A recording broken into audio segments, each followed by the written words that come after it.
The night of March 14th, 2025, at exactly 23:47 UTC, every major telescope tracking the interstellar object designated 3I divided by Atlas simultaneously lost visual confirmation of its position, and in the 72 hours that followed, not a single observatory on Earth could explain why. Welcome to the Sleepy Cosmos, where we explore the mysteries of space while your mind drifts through the unknown. The story begins not with the loss itself, but with what came before.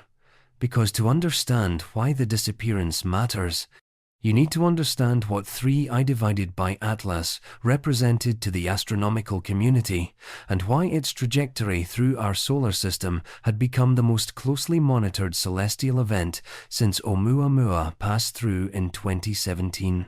The object was first detected by the Atlas Survey System in Hawaii on January 8, 2025, appearing as nothing more than a faint smudge of light moving against the background stars at a velocity that immediately caught the attention of the automated detection algorithms.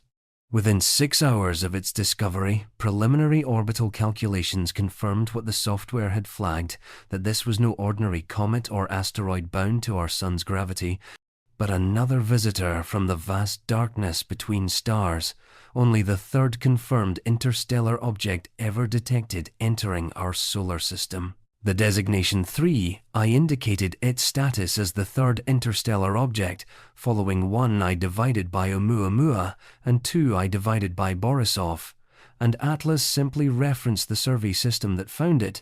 But within days, the astronomical community had mobilized an unprecedented coordinated observation campaign because, unlike its predecessors, 3I divided by Atlas was approaching from an angle and at a speed that would bring it remarkably close to Earth's orbit. Not close enough to pose any danger, but close enough that virtually every major telescope on the planet would have an optimal viewing window stretching across several weeks. The European Southern Observatory allocated time on the Very Large Telescope in Chile, NASA redirected Hubble for periodic observations, and dozens of smaller observatories from Australia to Canada began continuous monitoring protocols.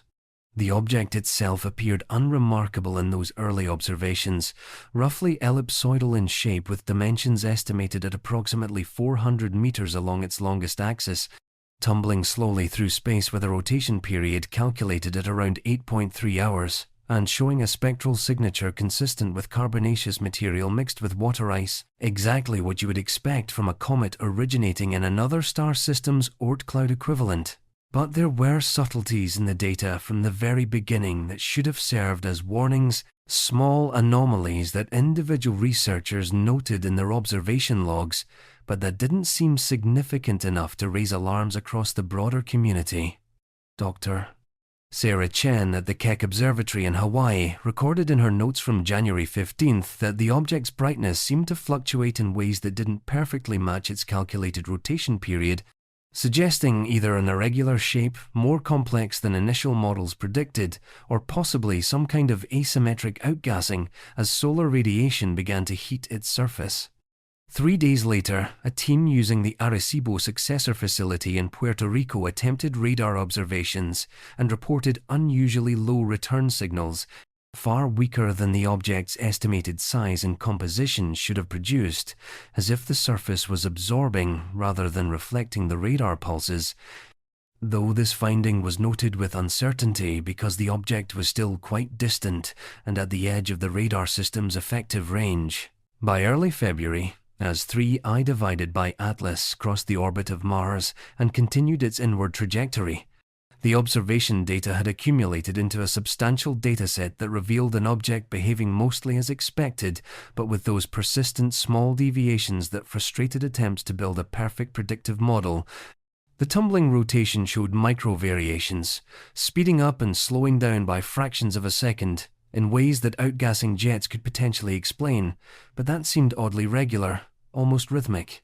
The spectral analysis remained consistent with a primordial composition, but several observers noted absorption lines that didn't quite match any known mineral combinations, possibly indicating complex organic molecules that had been preserved in interstellar deep freeze for millions or billions of years, but the resolution wasn't sufficient to identify specific compounds. And then there was the trajectory itself, which followed the expected hyperbolic path of an interstellar interloper, but with tiny perturbations that orbital mechanics specialists attributed to outgassing thrust, that phenomenon where a comet ejects material preferentially in certain directions and the reaction force slightly alters its course. Yet, the direction and timing of these perturbations didn't correlate perfectly with the areas of highest solar heating as they should have. None of these anomalies individually suggested anything extraordinary, and in the history of asteroid and comet observations, unusual features are more common than textbook perfect objects. Every celestial body has its quirks, its unique characteristics that make modeling and prediction challenging. So the astronomical community continued their observations with scientific interest, but not with any sense that 3I divided by Atlas represented anything beyond a fascinating opportunity to study an object formed in another star system. The closest approach to Earth was calculated to occur on March 18th, when the object would pass at a distance of approximately 0.2 astronomical units, about 30 million kilometers, close enough for extraordinary detailed observations, but, as NASA was careful to communicate to the press and public, absolutely no threat of collision or even atmospheric interaction. Telescope time was booked months in advance, imaging campaigns were meticulously planned, and spectrographic observations were coordinated across multiple observatories to maximize data collection during the optimal viewing window. And then came the night of March 14th, 4 days before closest approach, when the global monitoring network experienced what was initially classified as a technical coordination failure, but what subsequent investigation revealed to be something far stranger. The timeline of events, reconstructed from observatory logs, automated tracking system records, and personal accounts from astronomers on duty that night, paints a picture of a synchronized loss of visual contact that shouldn't have been possible given the geographic distribution and technical independence of the observing facilities. It began at the Subaru telescope in Hawaii at 2347 UTC, where the automated tracking system, which had been following 3I divided by Atlas continuously for 6 hours as part of a scheduled deep imaging run, suddenly reported a position verification error, indicating that the object was no longer where the orbital prediction model said it should be. The software attempted automatic reacquisition, cycling through a search pattern around the predicted position, but found nothing, no object matching the expected brightness and motion characteristics anywhere within the search radius. The astronomer on duty, Dr. Michael Torres, initially assumed this was a software glitch, or possibly that clouds had moved in despite the clear weather forecast. So he interrupted the automated sequence and manually checked the telescope's pointing and the sky conditions. Everything appeared normal. The telescope was aimed at the correct coordinates. The sky was crystalline clear. The background stars were sharp and properly exposed. But 3I divided by Atlas was simply not visible in the field. Torres immediately contacted the observatory's technical staff and began systematic troubleshooting, checking camera systems, tracking drives, and position encoders, while simultaneously sending an alert to the International Observation Coordination Network that Subaru had temporarily lost acquisition and was investigating technical issues. Under normal circumstances, this would have prompted other observatories to confirm the object's position and help diagnose whether Subaru's problem was instrumental or related to the target itself. But what happened instead was that within the next 18 minutes, 5 more observatories reported identical acquisition failures. The Gemini North Telescope, located at the same facility as Subaru on Mauna Kea, lost tracking at 2351 UTC.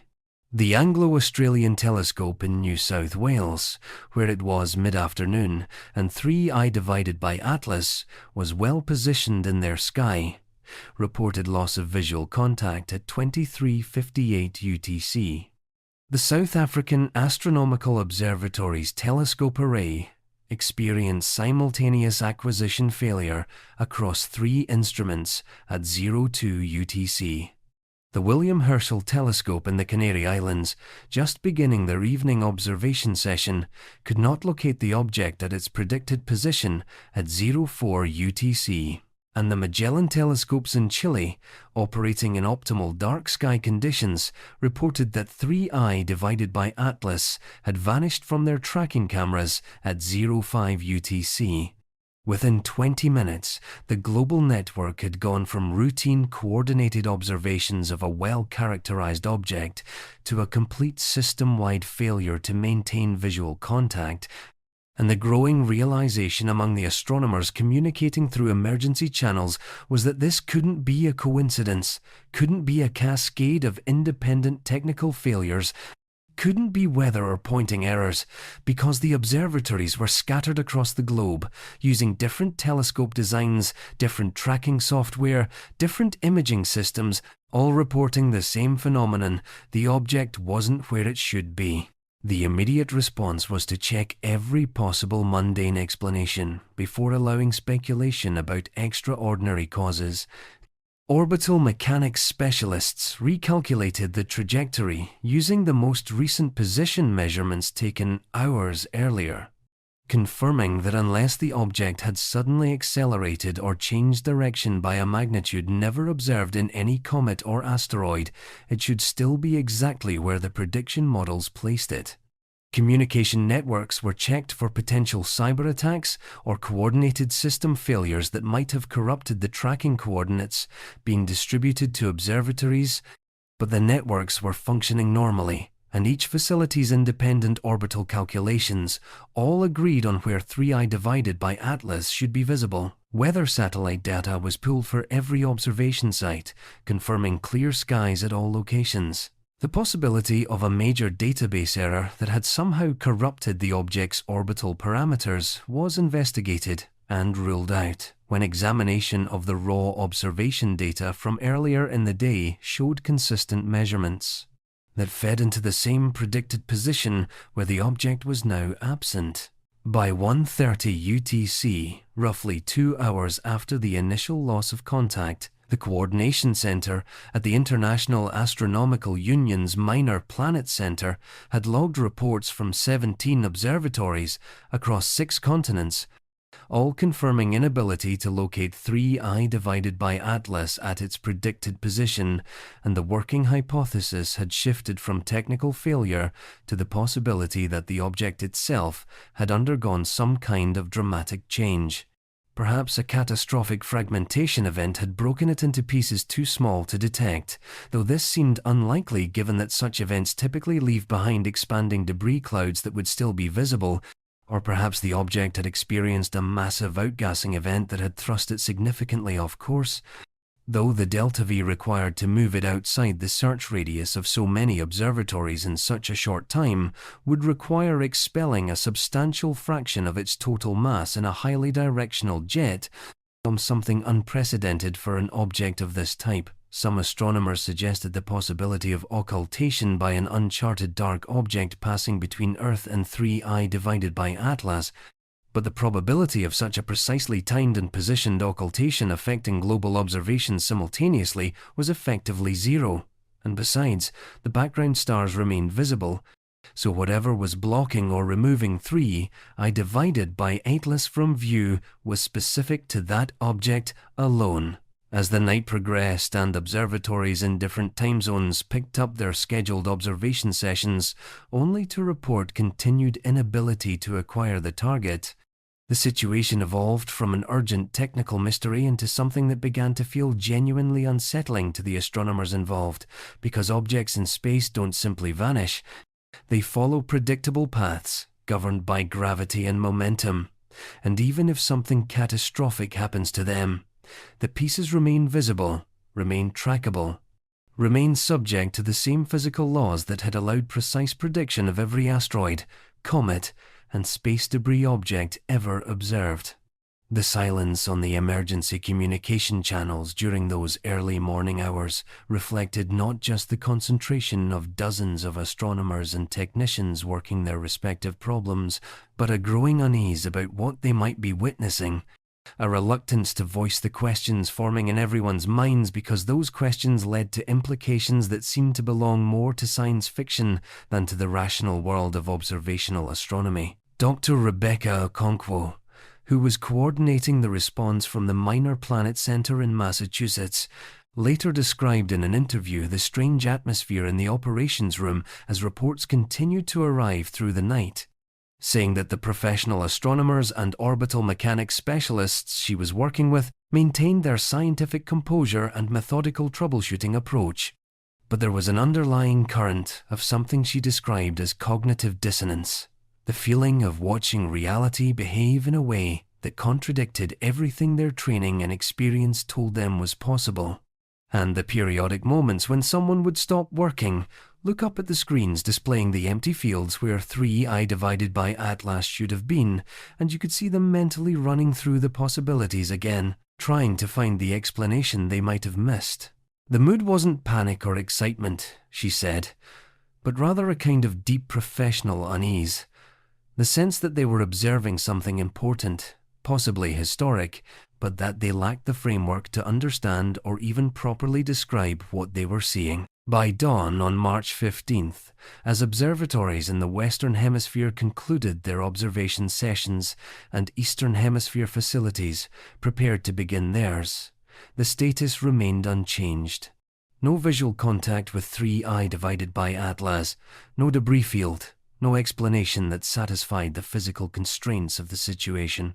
The decision was made to bring in additional resources and expertise. NASA's Planetary Defense Coordination Office was formally briefed and began redirecting space-based assets, including the Hubble Space Telescope and several Earth observation satellites with deep space imaging capabilities, to search a wider area around the object's predicted position. The European Space Agency initiated emergency observation protocols with their space telescope facilities, and even military surveillance systems that normally track artificial satellites and space debris were quietly tasked with searching for any sign of the missing interstellar object. The astronomical community maintained public silence during these first 24 hours, not because of any conspiracy or cover-up, but simply because no one knew what to say. How do you announce that an object you've been tracking for months has disappeared when you have no explanation and no evidence of where it went or what happened to it?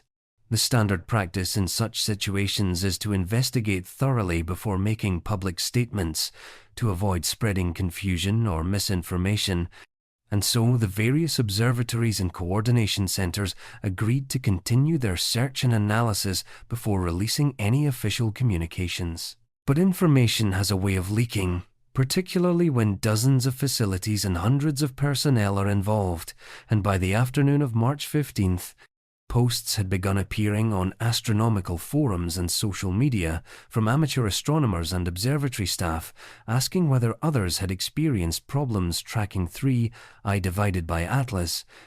The tone of these posts was curious rather than alarmed. Most assumed they were dealing with a widespread technical issue, or perhaps a corrupted data distribution from the central coordination systems, but the conversations caught the attention of several science journalists who began making inquiries to observatory press offices, and by evening, the first news articles appeared, with headlines questioning whether the anticipated close approach of the interstellar object might be in jeopardy due to technical or observational difficulties. The Minor Planet Center, in consultation with major observatories and NASA, released a carefully worded statement acknowledging that 3I divided by Atlas had become difficult to observe due to a combination of factors, possibly including unexpected changes in brightness and position prediction, uncertainties, and that the astronomical community was working to reacquire the object and would provide updates as information became available.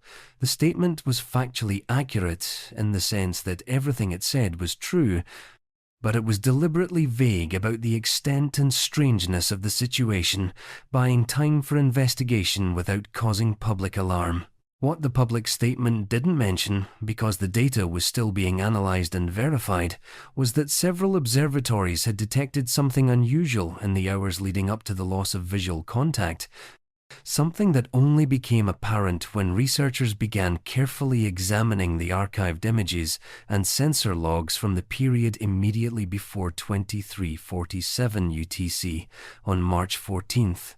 The first hint came from Dr. James Wakefield at the Apache Point Observatory in New Mexico, who was reviewing spectrographic data taken during a routine observation run earlier that evening.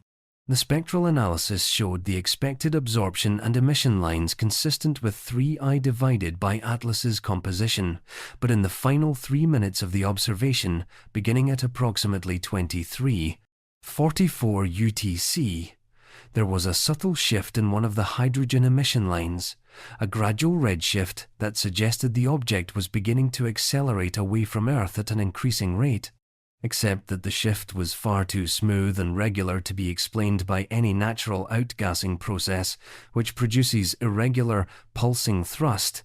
This was a steady, continuous acceleration lasting exactly 180 seconds before the observation ended and visual contact was lost. When Wakefield shared his findings with the Coordination Network, it prompted other observatories to examine their pre-disappearance data more carefully, and a pattern began to emerge that was both fascinating and deeply troubling.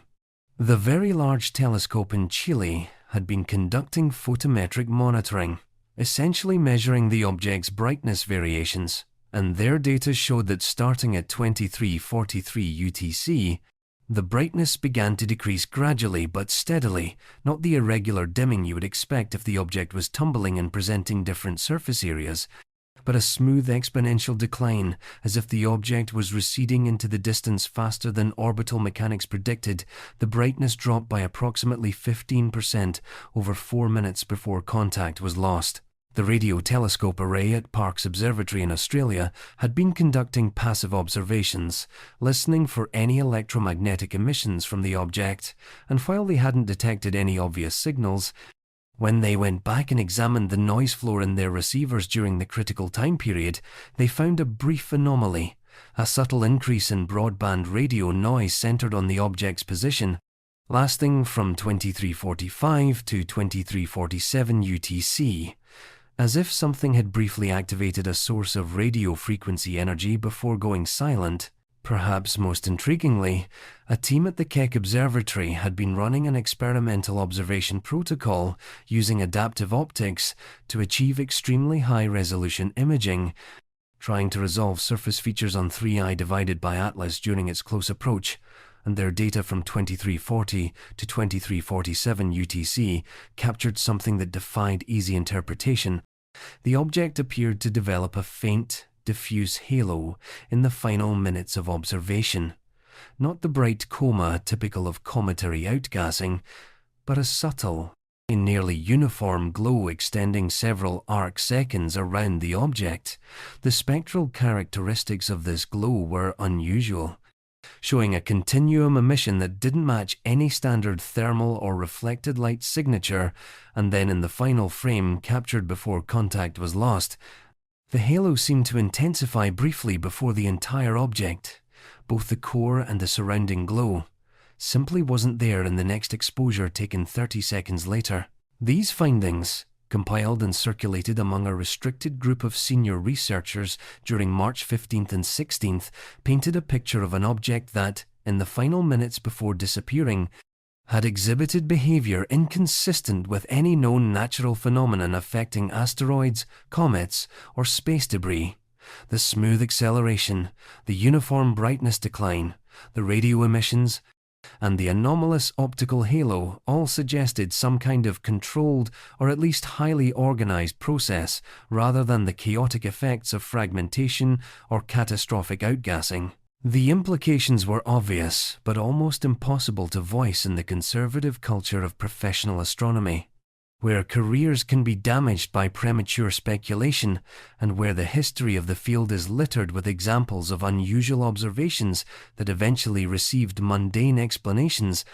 No one wanted to be the person who suggested extraterrestrial intervention or artificial activity without absolutely ironclad evidence. Yet the data was resisting all attempts to fit it into natural frameworks.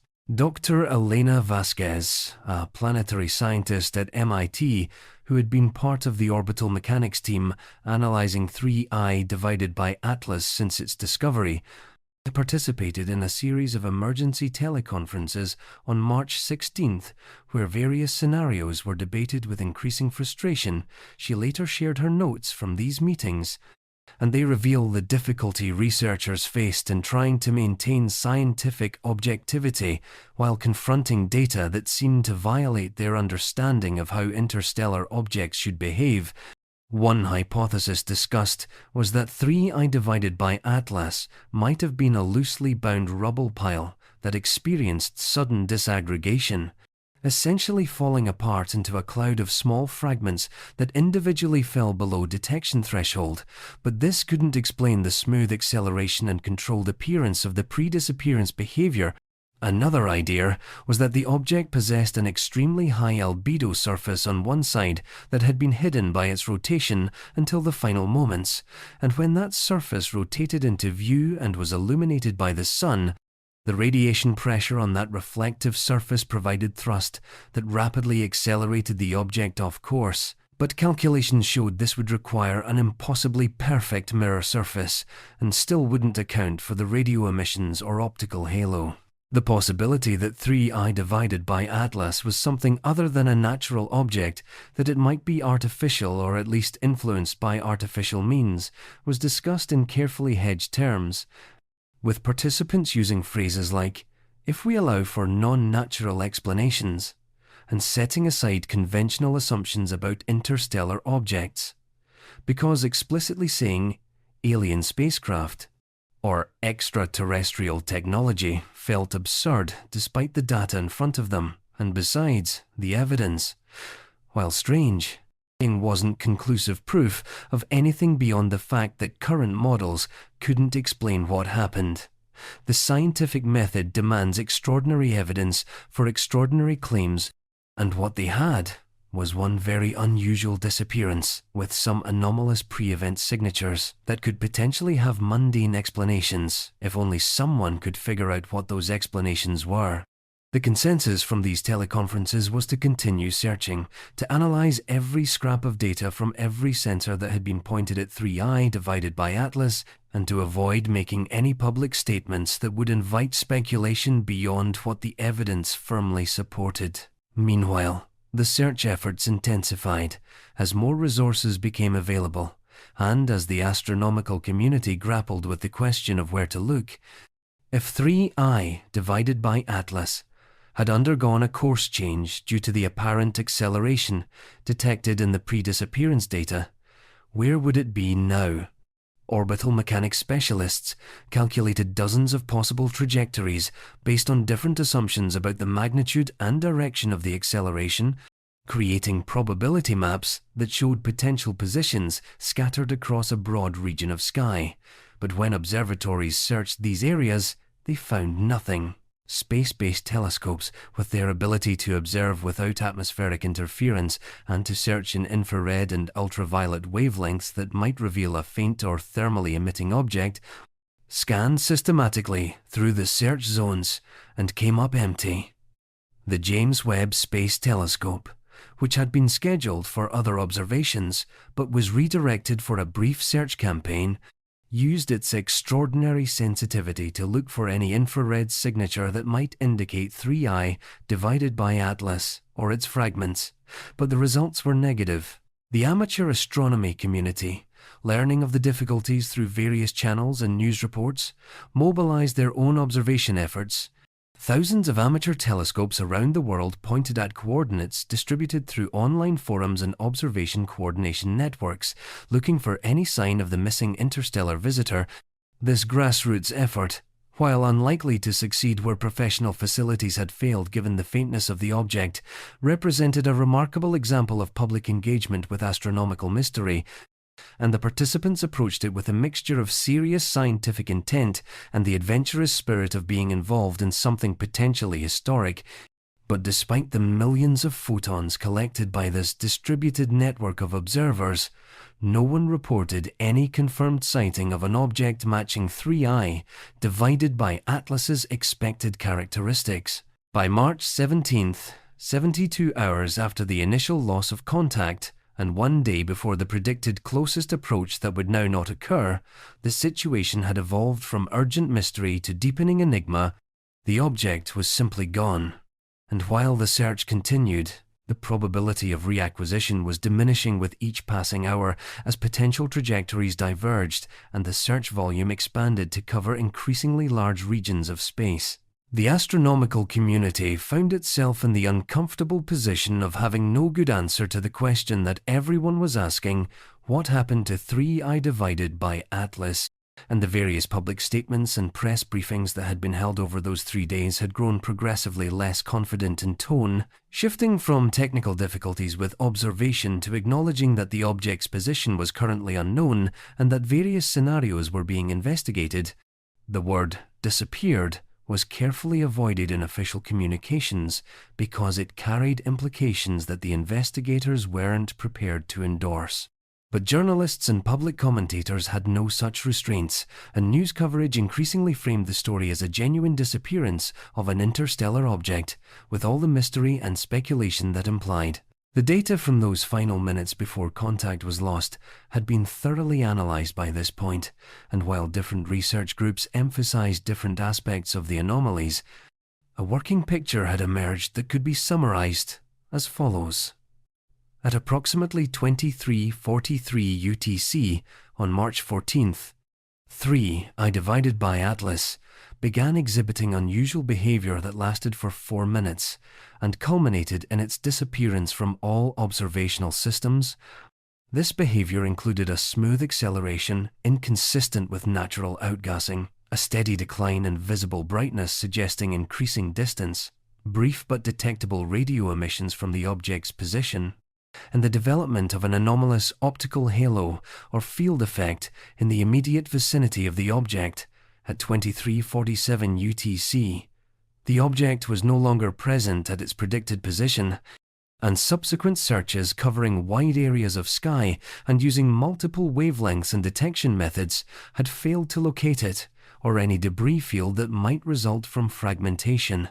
This summary, while factual and based on solid observational data, raised more questions than it answered and didn't provide any satisfying explanation for what physical process could produce such a sequence of events in a natural object. Dr. Marcus Webb, an astrophysicist at Cambridge who had been peripherally involved in the observation campaign, published an opinion piece in Nature on March 18th that captured the scientific community's dilemma.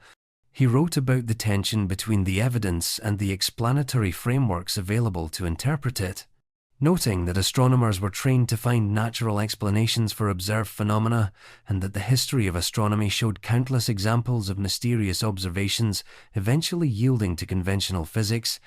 From pulsars to gamma-ray bursts to fast radio bursts, initially strange discoveries had been integrated into the standard model through careful observation and theoretical work. But he also acknowledged that the 3I divided by Atlas case presented features that were genuinely difficult to reconcile with known natural processes, and that while it would be premature and scientifically inappropriate to conclude that something artificial or extraterrestrial was involved, it would be equally inappropriate to dismiss that possibility without proper investigation, simply because it made researchers uncomfortable. The article sparked considerable debate, with some colleagues praising Webb for articulating what many were thinking but hesitant to say publicly, while others criticized him for giving credence to speculation that could undermine public confidence in astronomy's rigor and attract unwanted attention from fringe theorists and conspiracy enthusiasts. The investigation into 3I, divided by Atlas's disappearance, continued beyond those first critical days, but it shifted from an active search operation to a more analytical phase focused on understanding what the available data revealed and what it might mean Observatories maintained watch on the predicted approach path and surrounding regions for weeks afterward, hoping the object might reappear or that some delayed debris field might become visible, but nothing emerged. Researchers began preparing papers for publication, detailing their observations and the technical analysis of the pre-disappearance anomalies. Though these papers were careful in their language and conservative in their conclusions, presenting the facts without advocating strongly for any particular interpretation, the peer review process for these papers was reportedly intense, with reviewers insisting on rigorous verification of every measurement and calculation, knowing that these publications would be scrutinized not just by the astronomical community, but by a broader public hungry for answers about what happened. But while the formal scientific investigation proceeded through its deliberate, methodical channels, there were other conversations happening in smaller, more private settings. Senior astronomers who had spent careers studying asteroids, comets, and interstellar objects found themselves in discussions at conferences and through encrypted communications, where they could speak more freely about their interpretations and concerns without worrying about career implications or public perception. And in these conversations, a significant fraction of the specialists involved in the 3I divided by Atlas observations admitted that they could not find a satisfying natural explanation for what they had witnessed. The acceleration profile was too smooth, the timing too precise, the combination of effects too coordinated to result from random physical processes acting on an inert rock tumbling through space. These private acknowledgements didn't constitute scientific conclusions, and they certainly weren't evidence of anything specific, but they reflected a genuine intellectual struggle among experts who had dedicated their lives to understanding these objects and who found their expertise insufficient to explain this particular case. One aspect of the disappearance that received significant attention in these private discussions was the question of timing and what it might imply if the event had indeed involved some form of intentional action, whether by human technology that might have intercepted or affected the object, though this seemed impossibly unlikely given humanity's current capabilities and the lack of any evidence of such a mission, or by something else entirely. The timing was striking because 3I divided by Atlas vanished just 4 days before its closest approach to Earth, at the point when observation conditions were excellent and improving, when dozens of telescopes were actively tracking it, and when public interest was building in anticipation of the close pass. If the disappearance was deliberate, whether as some kind of evasive action or intentional concealment, it occurred at precisely the moment when continued visibility would have allowed the most detailed characterization of the object's properties, composition, and structure that had been achieved for any interstellar visitor, much more detailed than what was obtained for Oumuamua or Borisov. This timing could be coincidental. Of course, many things in the universe happen at times that seem significant to human observers, but that are actually random. But it was also consistent with a hypothesis that something didn't want to be observed too closely, didn't want Earth's telescopes to see what would have been visible during those final days of close approach. The speculation about external intervention or interference, which had been carefully skirted in official discussions and public statements, found more explicit expression in classified briefings that reportedly occurred between astronomical institutions and various government agencies in the weeks following the disappearance. While the details of these briefings remain confidential, the fact that they occurred is documented through Freedom of Information requests that revealed meeting schedules and participant lists, though the actual content discussed remains redacted. What is known is that personnel from NASA's Planetary Defense Coordination Office, representatives from the Department of Defense's Space Force component, and analysts from several intelligence agencies met with senior astronomers who had been directly involved in the 3I divided by Atlas observation campaign, and that these meetings lasted several hours and involved presentations of the observational data and technical analysis that had been compiled. The very occurrence of such briefings suggests that someone in the government or military establishment took the possibility of non-natural explanations seriously enough to warrant classified discussion. though whether those discussions led to any conclusions or actions remains unknown to the public and to most of the scientific community. Dr. Patricia Hoffman, who served as a consultant to NASA's Planetary Defense Office and who attended some of these briefings, provided limited insights in a later interview. Constrained by the classified nature of the discussions, but willing to speak in general terms about the questions being explored, she indicated that the government's interest centered on two main issues. First, whether there was any possibility that the disappearance of 3I divided by Atlas represented a threat to Earth, either because the object had somehow maneuvered into a collision course that current models weren't detecting, or because the technology or phenomenon responsible for the disappearance might pose other risks. And second, whether the United States or any other nation might have deployed classified space capabilities that could account for the observed effects, essentially checking whether this was inadvertent interference from secret military or intelligence operations, rather than something truly unknown.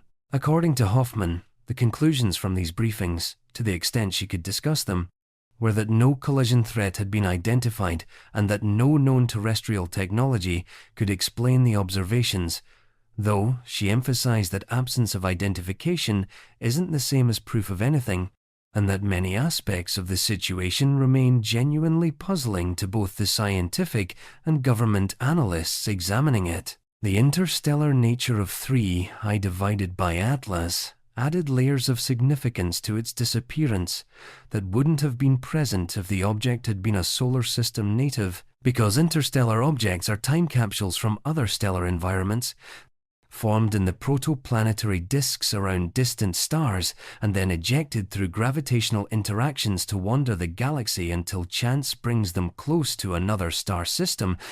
Studying them provides the only direct physical samples we have of planetary formation processes around other stars, more tangible than distant spectroscopic observations of exoplanet atmospheres, more immediate than meteorites, which tell us only about our own solar system's history. The loss of 3I divided by Atlas meant the loss of that scientific opportunity, the chance to analyze in detail an object that had originated elsewhere, that had traveled through the interstellar medium for potentially millions of years, that carried in its composition and structure information about another stellar neighborhood, and that was now simply gone, taking its secrets with it, assuming it had ever been what it appeared to be in the first place.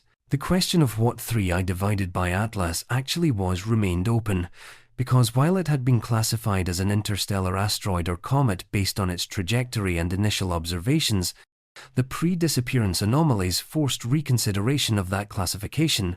If the object had indeed accelerated under its own power, if it had produced the radio emissions detected by Parkes, if it had generated the optical halo observed by Keck, then it possessed capabilities or properties beyond those of inert rock and ice. The most conservative explanation still favored natural processes, perhaps some exotic outgassing mechanism that could produce thrust profiles smoother than typically observed, perhaps some unusual mineral composition that could generate electromagnetic effects when heated by solar radiation, perhaps some aspect of the object's internal structure that allowed for behaviors not seen in other comets or asteroids, but these explanations required increasingly specific and unlikely combinations of properties, and they began to feel like attempts to preserve the familiar framework rather than genuine efforts to follow the evidence where it led. The less conservative but more disturbing possibility was that 3I divided by Atlas had been something constructed, either an artifact from another technological civilization drifting through the galaxy and passing through our solar system by chance, or something more purposefully directed, a probe or vehicle designed to travel between stars and to study stellar systems it encountered. The idea seemed fantastical, the stuff of science fiction rather than serious astronomy. Yet the observational data didn't obviously contradict this interpretation, and in some ways fit it better than the natural object hypothesis. If 3I divided by Atlas had been artificial, the pre-disappearance behavior made sense as a deliberate maneuver, an acceleration to leave the inner solar system Perhaps because the designers or operators didn't want it subjected to the intense observation that was planned for closest approach, or perhaps because its mission in this system was complete, and the timing of its departure was no coincidence, but rather a calculated decision based on its assessment of the observation assets being brought to bear on it. This interpretation, while logically consistent with the observations, raised profound questions about the nature and origin of such a hypothetical artifact. If it was from another technological species, where did they reside? How common are such probes in the galaxy? How long had this one been traveling? What was its purpose? Did it transmit information about our solar system back to its creators? And, perhaps most unsettling, did it observe us? Did it know we were here? Did it study our civilization as carefully as we were trying to study it before it decided to leave? These questions, while fascinating, were also deeply unsettling to contemplate, because they touched on humanity's place in the cosmos and the possibility that we are not alone, not even particularly special, just another planet orbiting another star, being catalogued by automated systems from a civilization so advanced that they can send probes across the vast distances between stars, while we still struggle to send humans to Mars.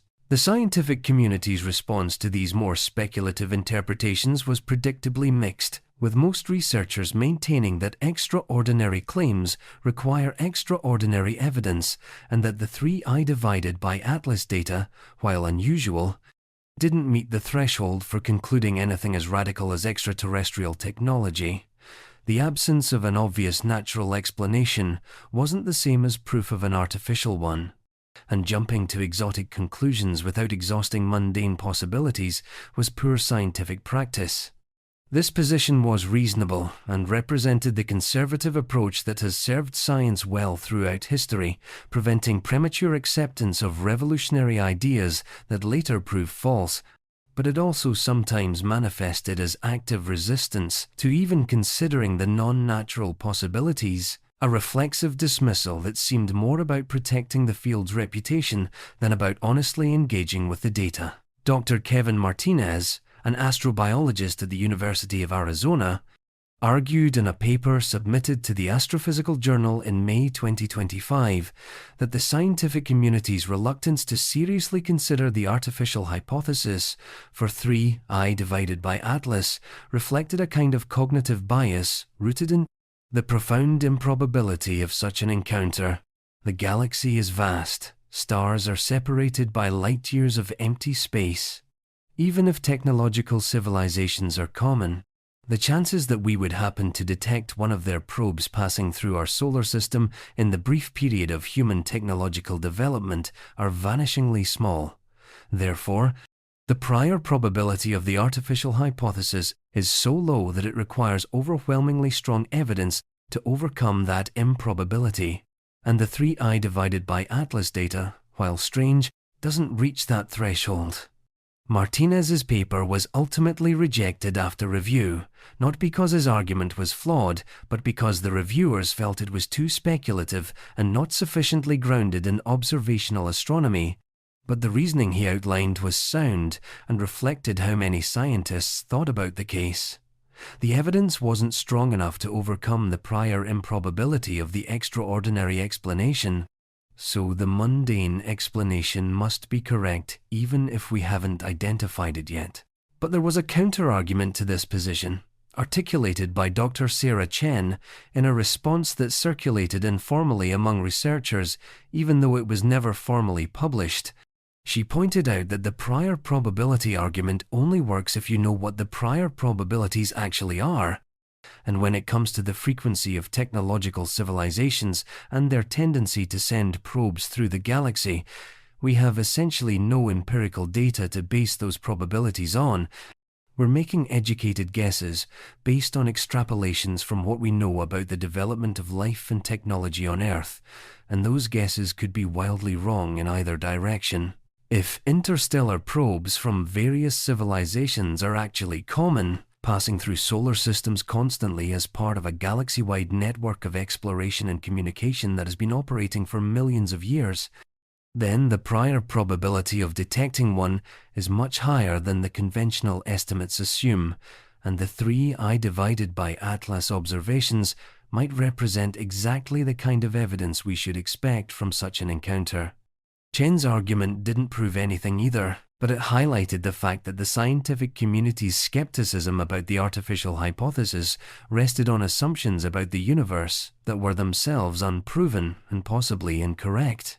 The months following the disappearance saw a gradual decline in active investigation as the initial urgency faded and as researchers moved on to other projects, though for many of those who had been directly involved, 3I divided by Atlas remained a persistent puzzle at the back of their minds, occasionally discussed when colleagues gathered at conferences, occasionally revisited when some new theoretical framework suggested a possible explanation, but never fully resolved.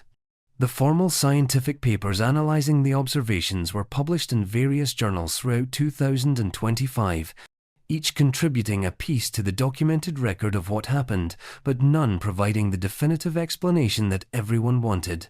The papers described the trajectory, the pre-disappearance anomalies, the search efforts, and the null results, all in careful technical language that conveyed the facts, without pushing interpretation beyond what the data firmly supported. Public interest in the story gradually waned as well, as it does with most science news that lacks clear resolution. The initial headlines about the mysterious disappearing asteroid gave way to other stories, other concerns, and 3I divided by Atlas faded from the front pages and the evening news broadcasts into the realm of unsolved mysteries that occasionally get mentioned in documentaries or online forums devoted to strange phenomena, but no longer command widespread attention.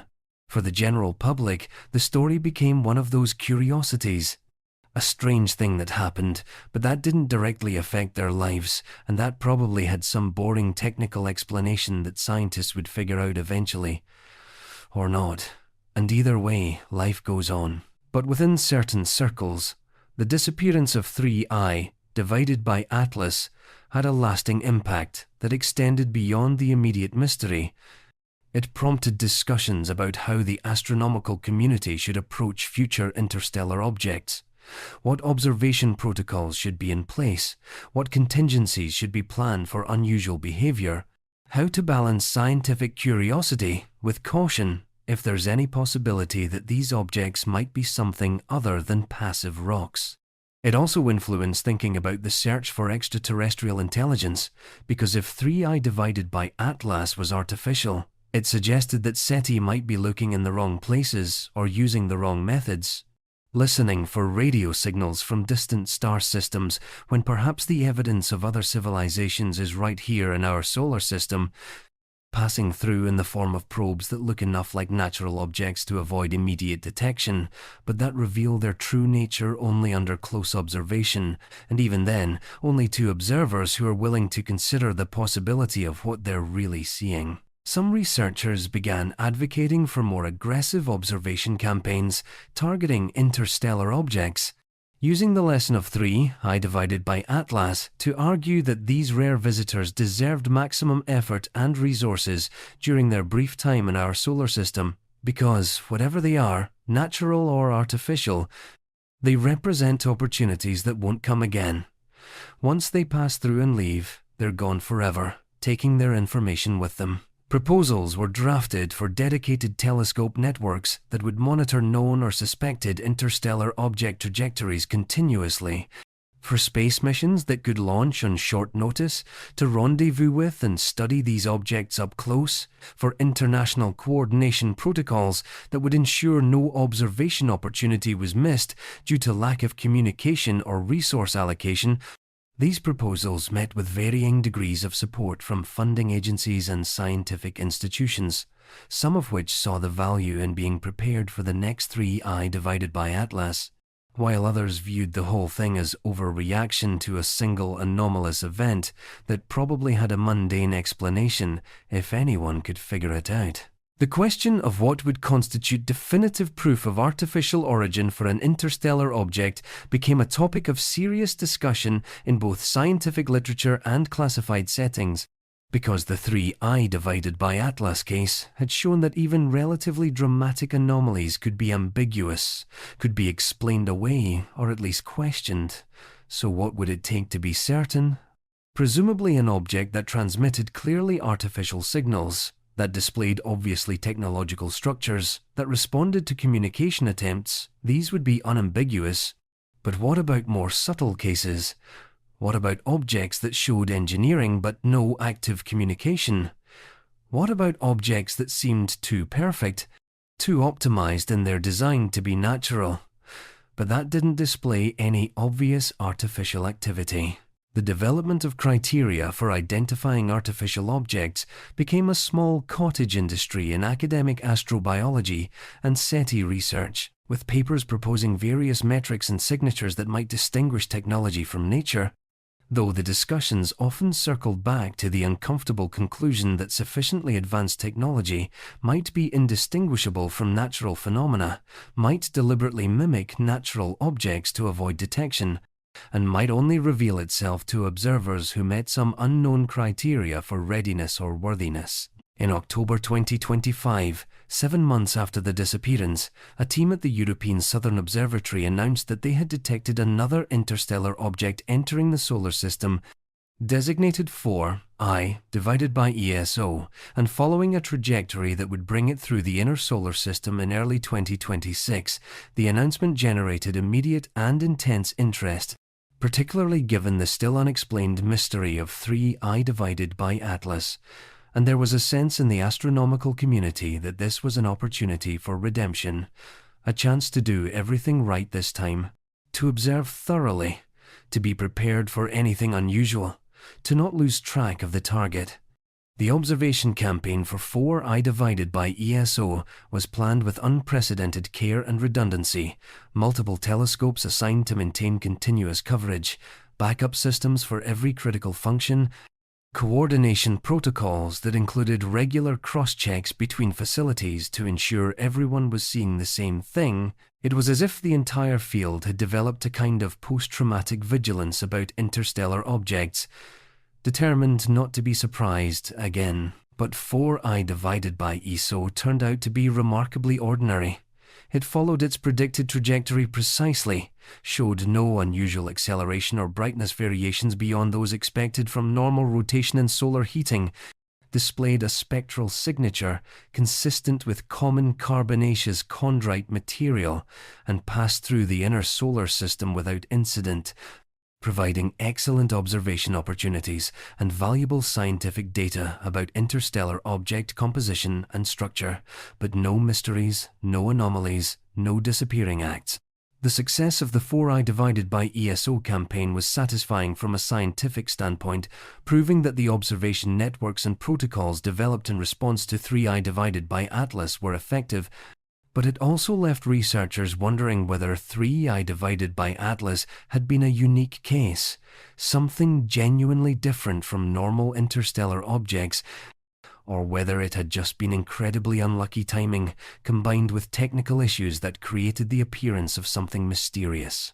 Dr. Michael Torres, who had been on duty at Subaru when 3I divided by Atlas vanished, participated in the 4I divided by ESO observations with particular intensity, motivated by a desire to understand what had gone wrong the previous March, and when 4I divided by ESO behaved exactly as expected throughout its passage, he experienced mixed feelings, relief that the systems worked properly, but also frustration that the comparison didn't shed light on what had happened with 3I divided by Atlas, because if both objects were natural interstellar visitors, why had one behaved so differently from the other? And if 3I divided by Atlas had been something special, something artificial or otherwise unique, why had it appeared when it did, and would we see another like it? Torres wrote in his observation log that tracking 4I divided by ESO felt like waiting for a shoe to drop that never came, every night expecting some repeat of the March disappearance, some sign that would explain or at least contextualize what happened before. But the monotonous regularity of 4I divided by ESO's behavior only deepened the mystery of its predecessor by demonstrating that interstellar objects could be observed without incident when they were genuinely just rocks from another star system. The comparative analysis of 3I divided by Atlas and 4I divided by ESO, data that was published in early 2026, highlighted numerous differences between the two objects beyond just their behavior. 3I divided by Atlas had been slightly larger, had shown that unusual spectral absorption features that were never fully explained, had possessed that irregular brightness variation that suggested complex rotation or shape, while 4I divided by ESO was smaller, showed standard chondrite spectra, and had a simple regular rotation. The paper's authors carefully avoided drawing strong conclusions about what these differences meant, noting only that interstellar objects like solar system asteroids and comets display considerable diversity in their properties, and that the sample size of 3 confirmed and thoroughly observed interstellar objects was far too small to draw statistical conclusions about what was typical or atypical. But reading between the lines of the careful scientific language, the message was clear. 3I divided by Atlas had been anomalous in multiple ways, and its disappearance was just one more anomaly in a pattern that set it apart from the other interstellar visitors we've detected. As 2025 turned to 2026 and then moved toward 2027, the 3I divided by Atlas incident gradually assumed its place in astronomical history as one of those persistent mysteries, neither solved nor forgotten, occasionally referenced in papers about interstellar objects or observation methodology, sometimes mentioned in popular science articles about unsolved space mysteries, but no longer at the forefront of active research. The scientific papers had been published, the data had been analyzed as thoroughly as current methods allowed, and without new information or new theoretical breakthroughs, there wasn't much more to say beyond what had already been said many times.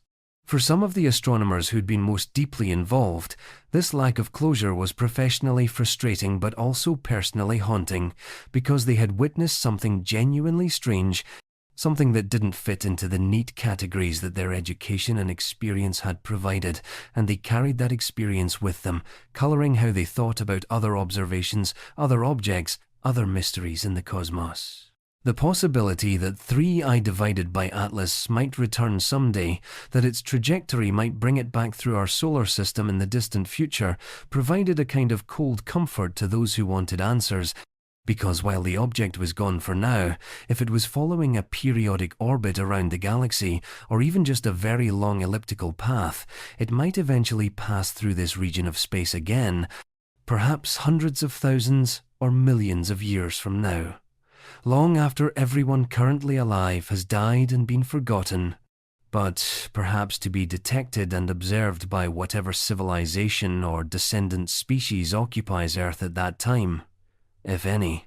This deep time perspective, common in astronomy where timescales stretch across eons, offered a philosophical resolution, if not a practical one.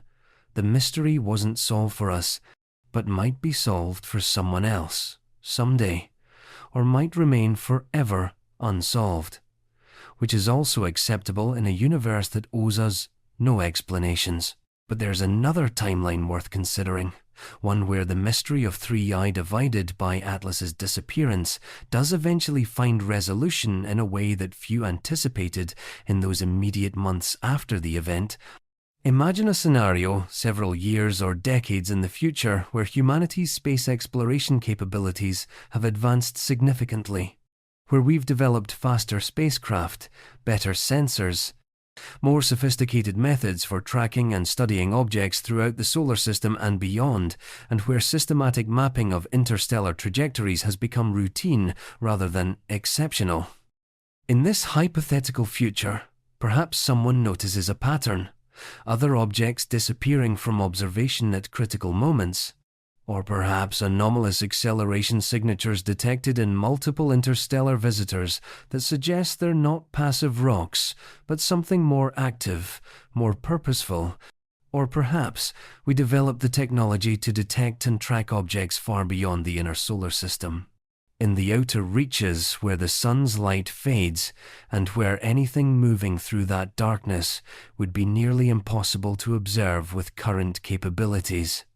And in that darkness, we find evidence of things moving, things that don't match any catalogue of known objects, things that seem to be avoiding detection, or at least avoiding the inner system where our observation capabilities are strongest. Or perhaps the resolution comes from an entirely unexpected direction. Perhaps we eventually make contact with another technological civilization, either through SETI detection of signals or through physical encounter with probes or visitors, and in the course of that communication, we learn that yes, interstellar space is populated with artifacts, probes sent by various civilizations over millions of years, a kind of galactic network of exploration and monitoring that we've been living within all along, without realizing it, because our technology wasn't sophisticated enough to recognize the artificial nature of these objects. And perhaps they tell us that 3I divided by Atlas was indeed one of these probes, launched by a civilization thousands of light years away, millions of years ago, following a trajectory that brought it through our solar system, at precisely the time when humanity had developed just enough technological capability to detect it but not quite enough to understand what it was. And perhaps they explain that the maneuver we observed, the acceleration and departure, was a standard protocol for such probes when they determine they're being actively studied by a civilization that isn't yet ready for full contact, a way of preserving the prime directive, so to speak, the principle of non-interference with developing species. These scenarios are speculative, of course, thought experiments rather than predictions, but they illustrate the range of possible resolutions that might eventually emerge as our knowledge expands and our capabilities develop.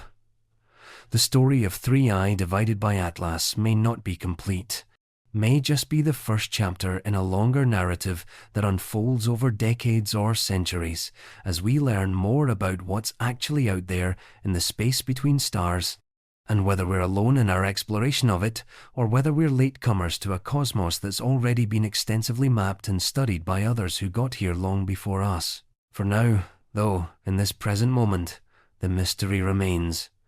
3I divided by Atlas appeared, was tracked for several weeks, exhibited strange behavior in its final observed minutes, and then vanished, leaving behind only data files and unanswered questions. The telescopes that tracked it have moved on to other targets, the astronomers who studied it have returned to their regular research programs, and the public has largely forgotten about the disappearing interstellar asteroid that briefly captured attention in the spring of 2025. But the data remains, preserved in archives and databases, available for anyone who wants to examine it and draw their own conclusions, and every so often, someone does exactly that.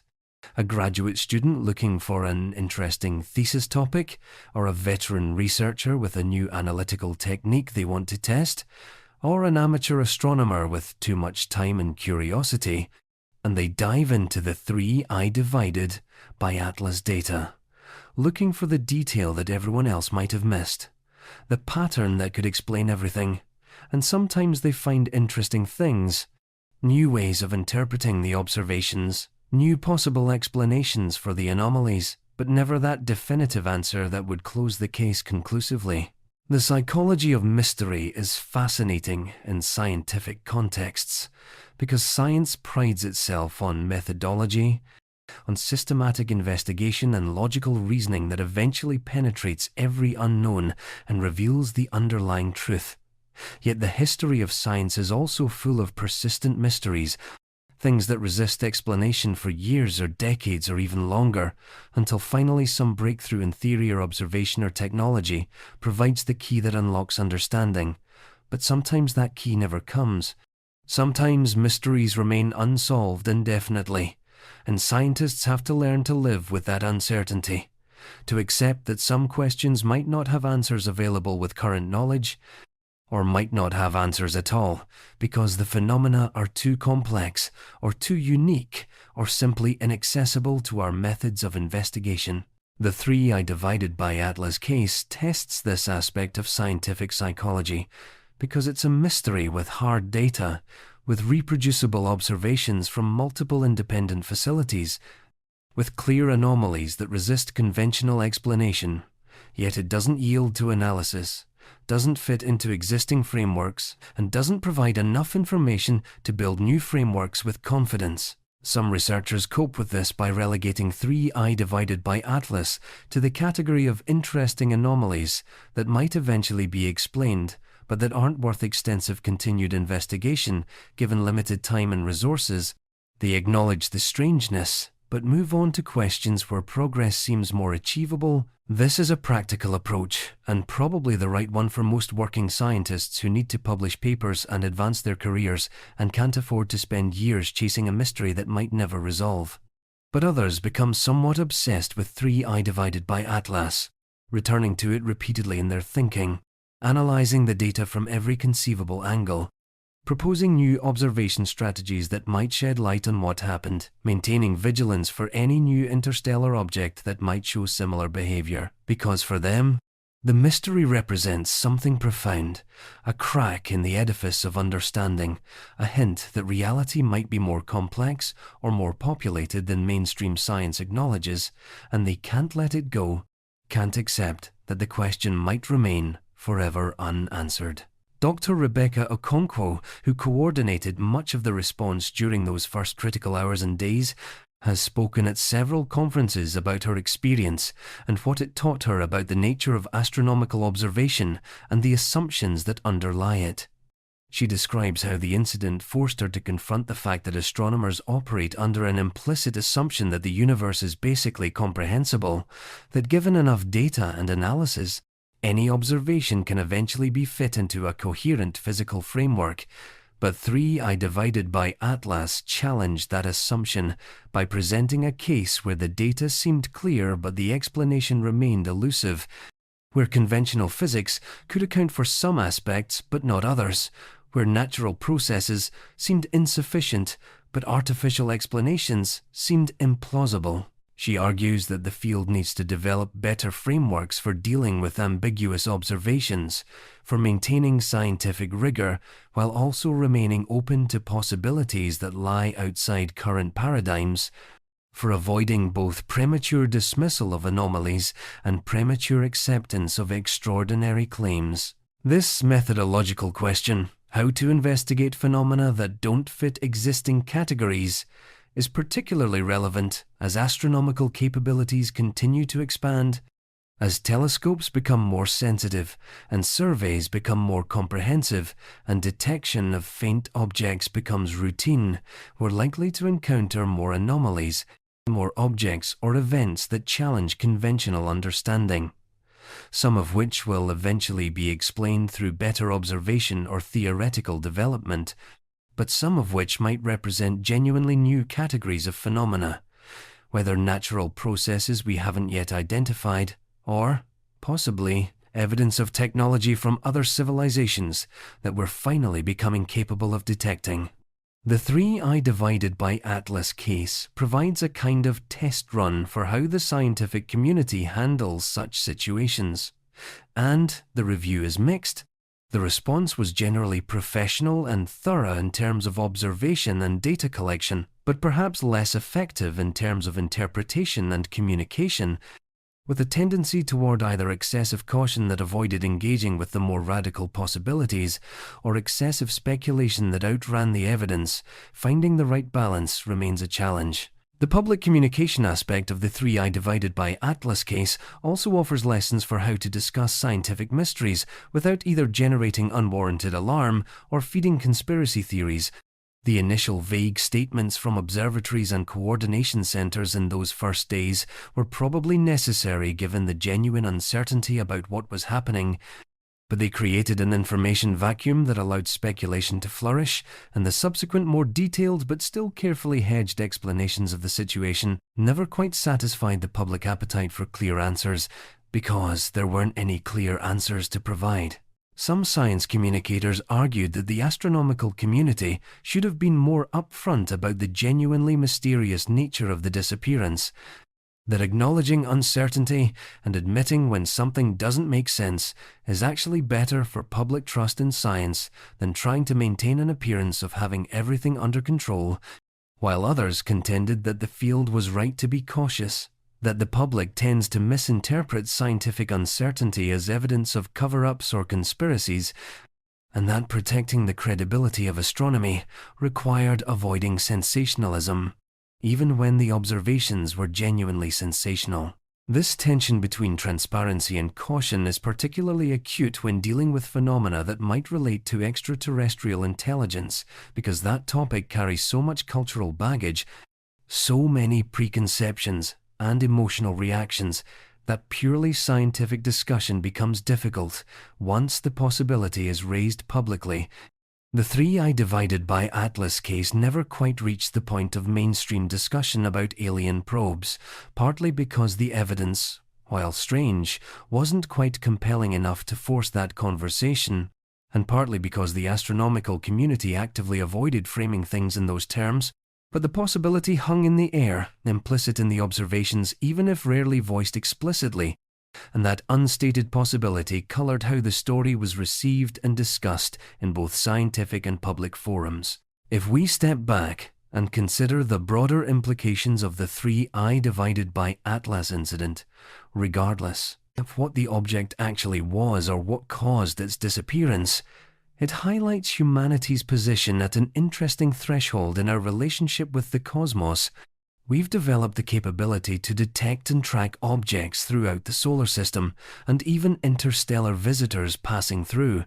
We've built sophisticated observation networks and analytical tools that can characterize these objects in considerable detail, but we're still fundamentally observers, watching from Earth's surface or from near Earth orbit, unable to reach out and touch these visitors, unable to send spacecraft to rendezvous with them on short notice, unable to study them up close before they pass beyond our reach. We're like islanders watching ships pass on the distant horizon, able to see that they're there, able to make some inferences about their nature from their appearance and behavior, but unable to hail them, unable to board them, unable to determine with certainty what they are, or where they came from, or where they're going. This observer status is both frustrating and humbling, because it means that mysteries like 3I divided by Atlas will likely remain mysteries until our capabilities expand significantly, until we can do more than just watch. And that expansion might take decades or longer depending on technological development and resource allocation. The plans for faster spacecraft and outer solar system observation networks and interstellar probe missions are ambitious, but currently underfunded and far from implementation. So for the foreseeable future, we're stuck in this intermediate state where we can detect interesting things but often can't fully investigate them. And we have to be content with whatever information we can gather through remote observation, knowing that many questions will remain unanswered simply because we can't get close enough to find the answers. But there's also something beautiful about that limitation, because it preserves a sense of genuine mystery in an age when so much seems mappable and knowable. The universe still holds secrets, still surprises us, still presents phenomena that challenge understanding and humble expertise, and those encounters with the unknown are valuable, not just scientifically but culturally and philosophically, because they remind us that we're still early in our exploration of the cosmos, still beginners in the cosmic scheme, still learning the basics about what's out there and how it works. The disappearance of 3I divided by Atlas is frustrating precisely because it resists explanation, but that resistance is also what makes it fascinating, what makes it worth contemplating and returning to, what makes it a genuine mystery rather than just an unsolved problem. Consider the experience of lying awake at night, thinking about 3I divided by Atlas, imagining that object, whatever it was, moving through space, tumbling through the darkness between stars for potentially millions of years, carrying within its structure information about its origin, about the protoplanetary disk where it formed, or the civilization that constructed it, about the star it came from, and the journey it has taken, and then passing through our solar system at exactly the moment in cosmic history when humanity had developed eyes to see it but not yet hands to touch it,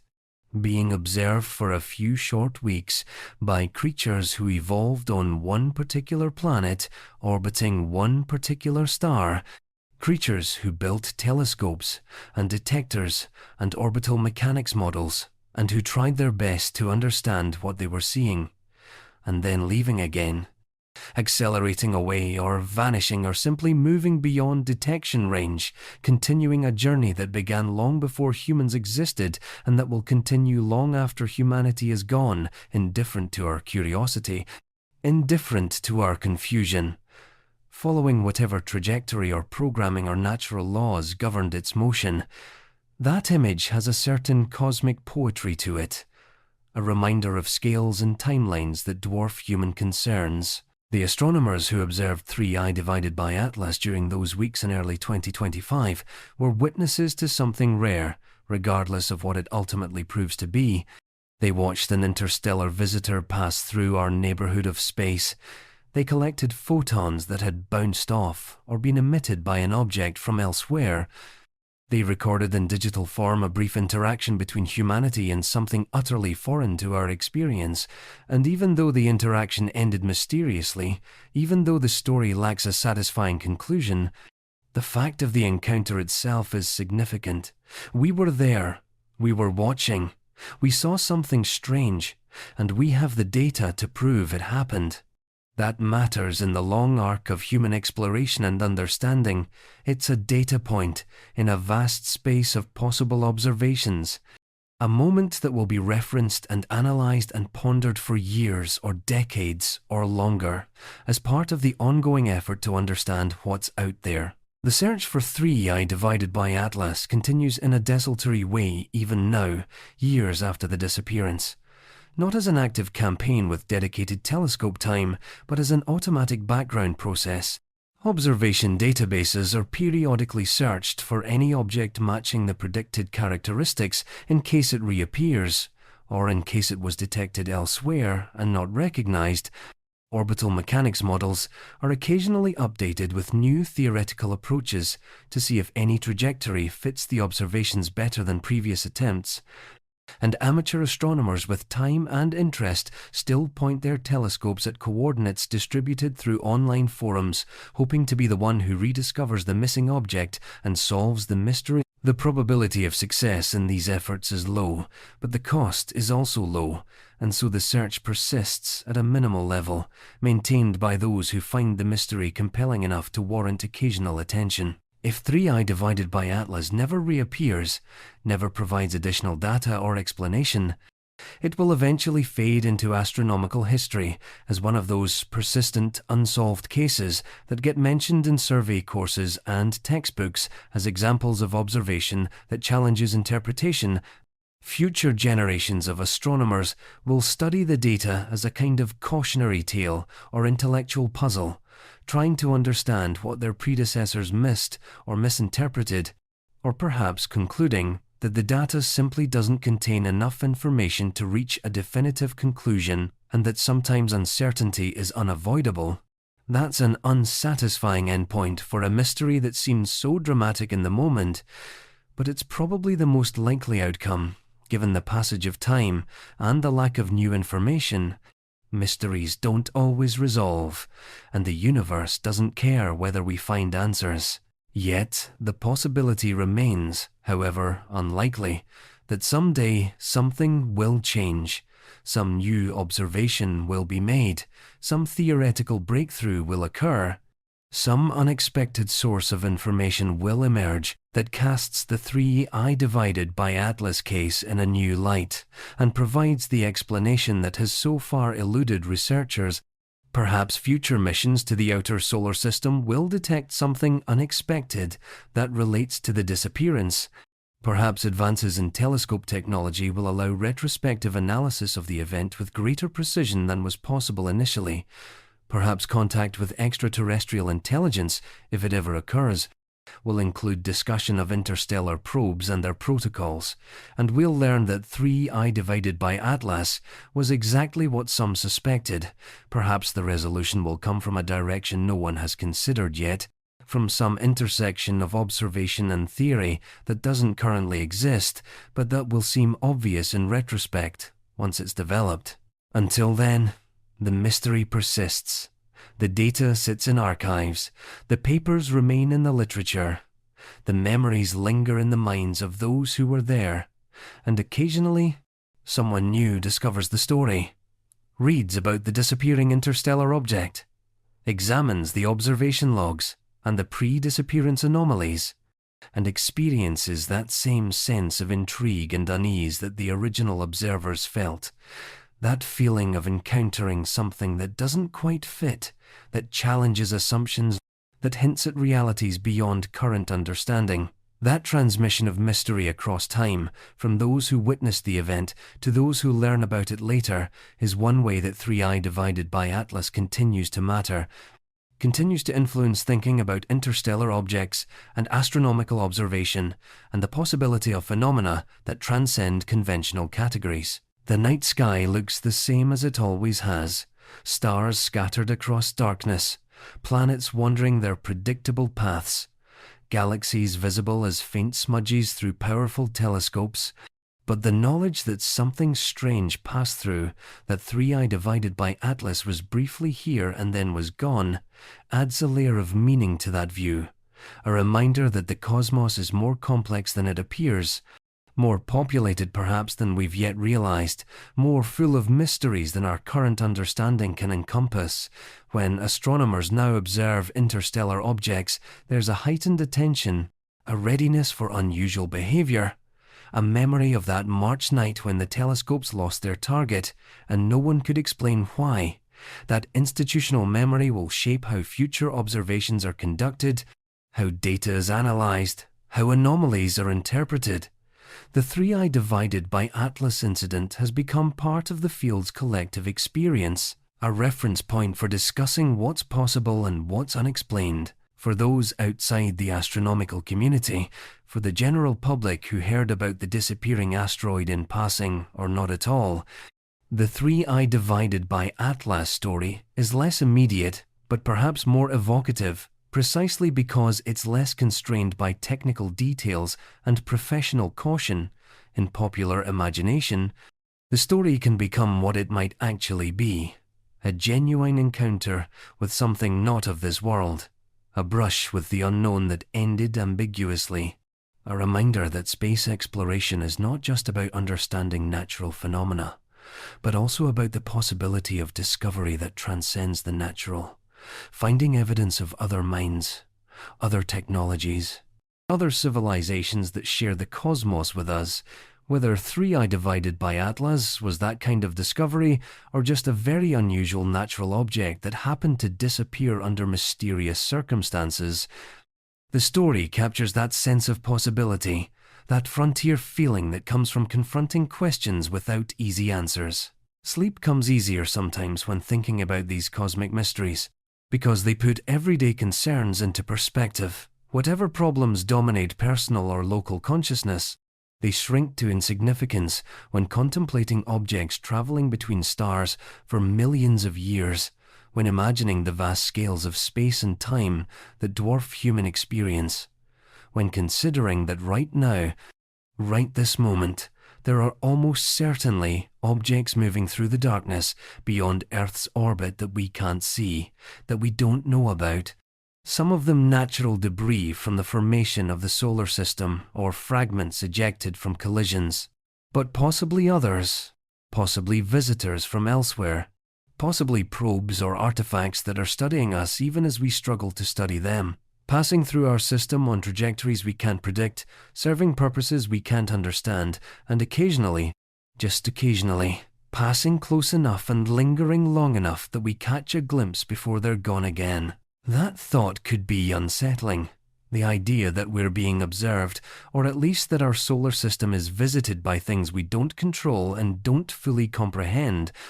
But it can also be comforting in a strange way, because it means we're not alone. Not the only consciousness in a dead universe, not the only ones looking outward and wondering what else is out there.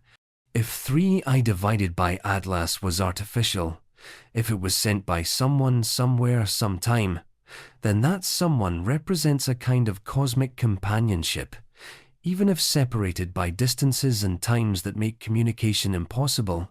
Even if we never meet or interact beyond these brief passing encounters, the mere existence of another technological civilization changes everything about how we understand our place in the cosmos, transforms us from a cosmic accident, a singular and probably temporary phenomenon, into one example of a broader pattern, one instance of matter organizing itself into complexity in consciousness and technology, one voice in what might be a very large chorus, even if we can't yet hear the other singers. These are the thoughts that occupy the mind in the quiet hours, the philosophical and existential implications of astronomical observation.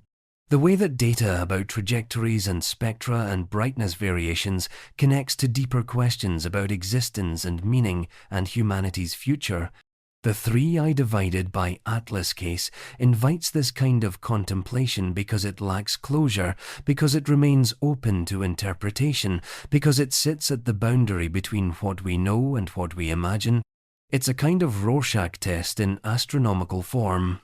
The data is what it is, but what it means depends partly on what the observer brings to it, what assumptions and hopes and fears color the interpretation, and that subjectivity, usually minimized in scientific analysis, becomes unavoidable when dealing with phenomena this ambiguous.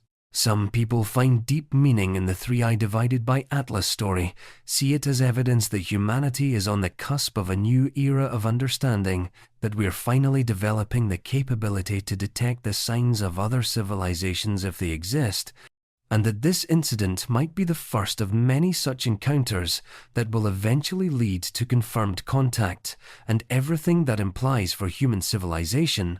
Others see it as a cautionary tale about jumping to conclusions, about how easy it is to interpret ambiguous data as supporting whatever narrative is most emotionally appealing, about the importance of maintaining scientific skepticism even when observations are genuinely puzzling.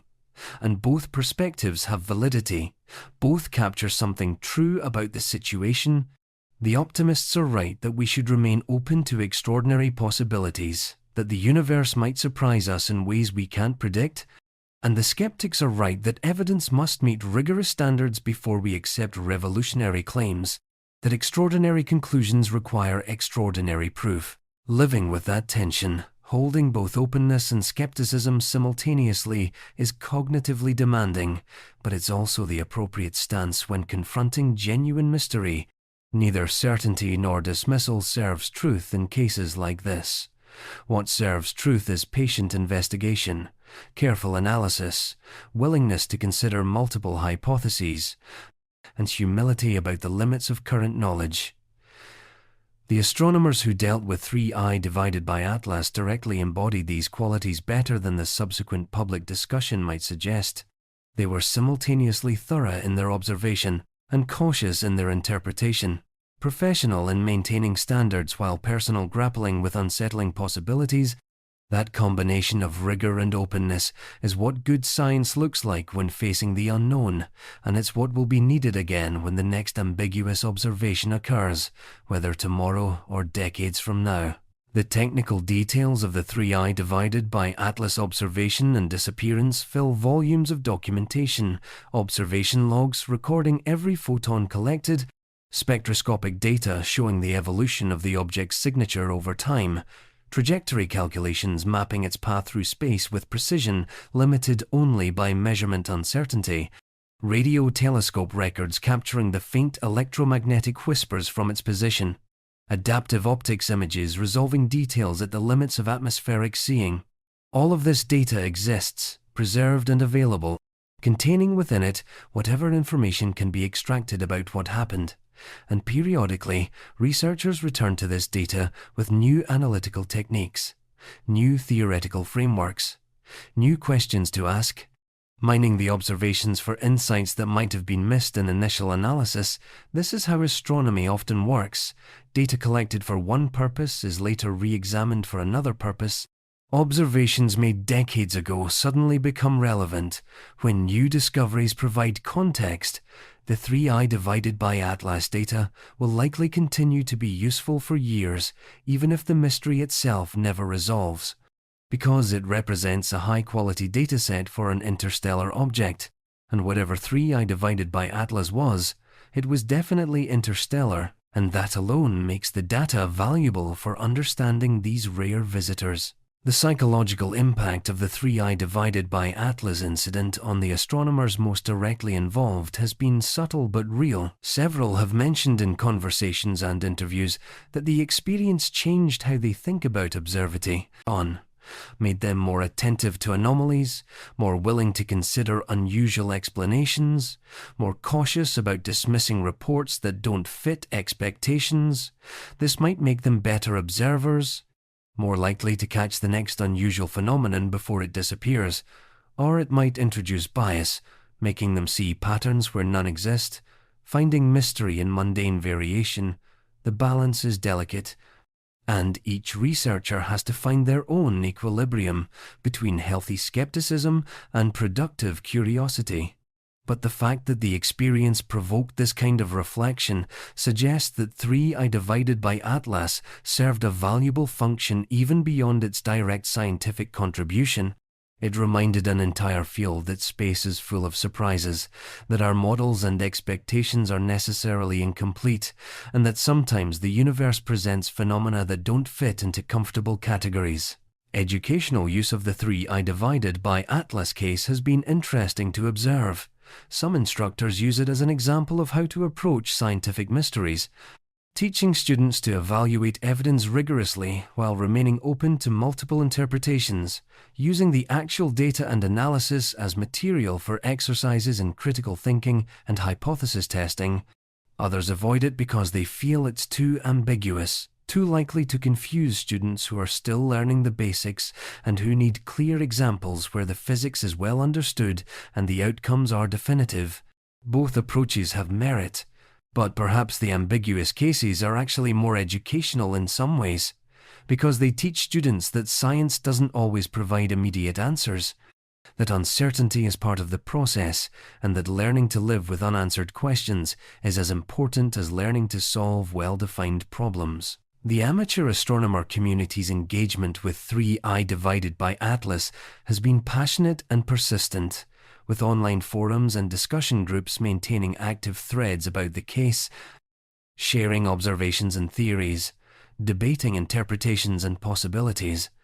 For many amateurs, the mystery represents exactly what drew them to astronomy in the first place: the sense that there are genuine unknowns to explore, that the universe still holds secrets accessible to anyone with curiosity and a telescope. The democratization of astronomical observation through affordable equipment and accessible data archives means that amateurs can contribute to research in meaningful ways, and cases like 3i divided by atlas, where professional facilities have reached the limits of what they can determine, create opportunities for amateur investigation that might uncover details overlooked in more systematic professional analysis. Some amateur observers have claimed to have redetected 3i divided by atlas in their images, reporting faint objects that might match the expected characteristics if the object had continued on certain trajectories. These claims have generally not been confirmed by professional follow-up because the objects are too faint or too ambiguously positioned to verify definitively, but they represent the hope that persists that the mystery might still be solved through diligent observation and a bit of luck. Whether any of these potential redetections will eventually prove valid remains to be seen, but the effort itself demonstrates the engaged and active relationship that many people have with astronomical mystery, not content to simply read about it but wanting to participate in the investigation, to contribute to understanding, to be part of the story. The media coverage of 3i divided by atlas evolved over time from initial brief mentions when the object was first discovered, to more extensive reporting during the planned close approach, to sudden intense attention when the disappearance became public, and then gradually declining coverage as the mystery failed to resolve and other stories took precedence. This cycle is typical for science news, where phenomena receive attention proportional to their immediate drama rather than their lasting significance.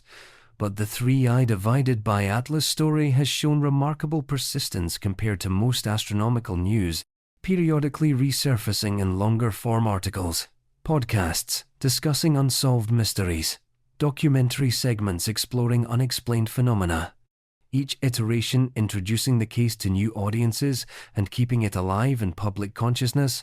This longevity suggests that the story resonates with something deeper than just curiosity about a technical puzzle.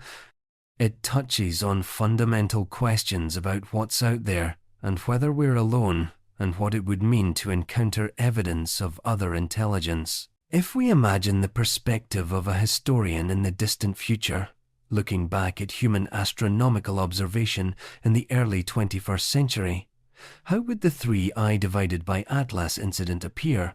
Would it be a minor footnote? An interesting curiosity that ultimately had no lasting significance because it was never explained and never repeated? Or would it be seen as a turning point, the first detection of a phenomenon that became common and well understood in subsequent decades? Perhaps the moment when humanity first encountered clear evidence of galactic civilization, but didn't yet have the framework to recognize it for what it was. That question can't be answered from our current vantage point. We're too close to the event, too embedded in the uncertainty. But the mere fact that both outcomes seem plausible suggests the incident's importance. It exists at a threshold, a boundary between ordinary and extraordinary, and which side of that boundary it ultimately falls on will determine its place in history. The technology used to observe 3I divided by Atlas, while sophisticated by current standards, will seem primitive to future astronomers with more advanced capabilities. The gaps in coverage that allowed the object to disappear untracked would be impossible with future observation networks that maintain continuous surveillance of all objects entering the solar system. The limited spectroscopic resolution that prevented definitive characterization of the object's composition will be overcome by instruments that can analyze surface chemistry in detail from vast distances. The inability to rapidly deploy spacecraft to intercept and study the object will be solved by faster propulsion systems and pre-positioned observation platforms throughout the solar system. From that future perspective, the 3I divided by Atlas mystery might be easily solvable. A simple matter of reviewing archive data with better analytical tools, or detecting similar objects with superior sensors and determining what they actually are. Or the mystery might deepen, because future capabilities might reveal that these disappearances are common, that interstellar space is full of objects that exhibit similar behavior, and that what we thought was a unique anomaly was actually our first glimpse of a widespread phenomenon that current astronomy is only beginning to detect.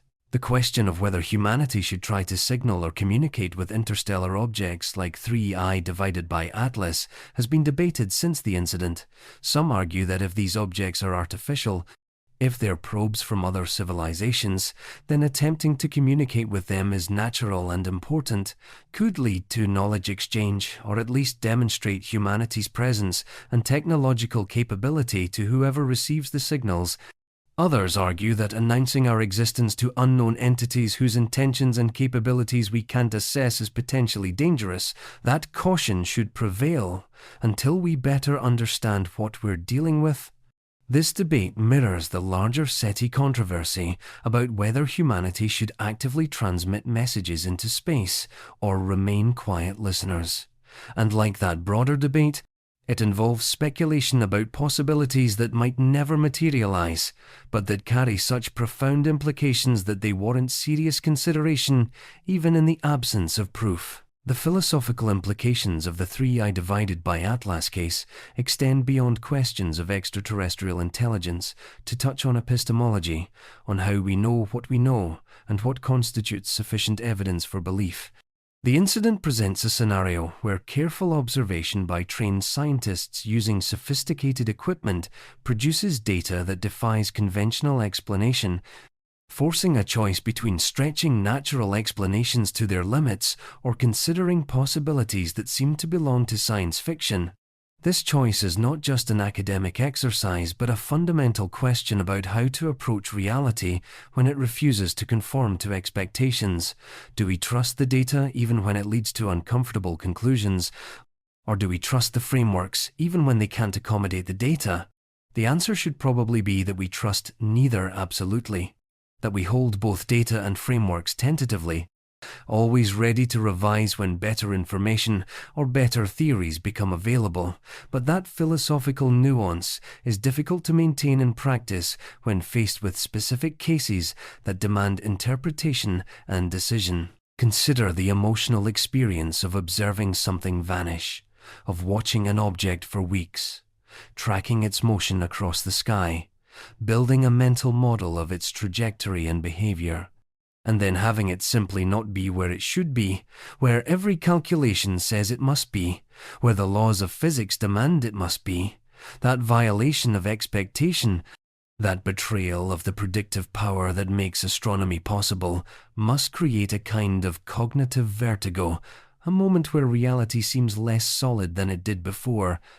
The astronomers who experienced this described feelings ranging from confusion to frustration to awe, depending on temperament and interpretation, but underlying all those reactions was a sense that something important had happened, that they had witnessed something that challenged their understanding of how things work, and that awareness, that recognition of having encountered mystery, is itself valuable regardless of whether resolution ever comes. The isolation of deep space observation is worth contemplating. The fact that these events occur at vast distances, mediated entirely through electromagnetic radiation collected by instruments, never directly perceived by human senses, creates a kind of abstract quality to the experience. The object was never really there in any tangible sense. Not for us. It existed only as photons arriving at detectors, as numbers in databases, as pixels in images, and when it disappeared, it wasn't like watching something vanish before your eyes, but rather like watching numbers stop conforming to expectations. A more subtle but perhaps more profound kind of disappearance. The absence not of a thing but of the evidence for the thing. This abstraction makes astronomical mysteries simultaneously more and less real than everyday mysteries.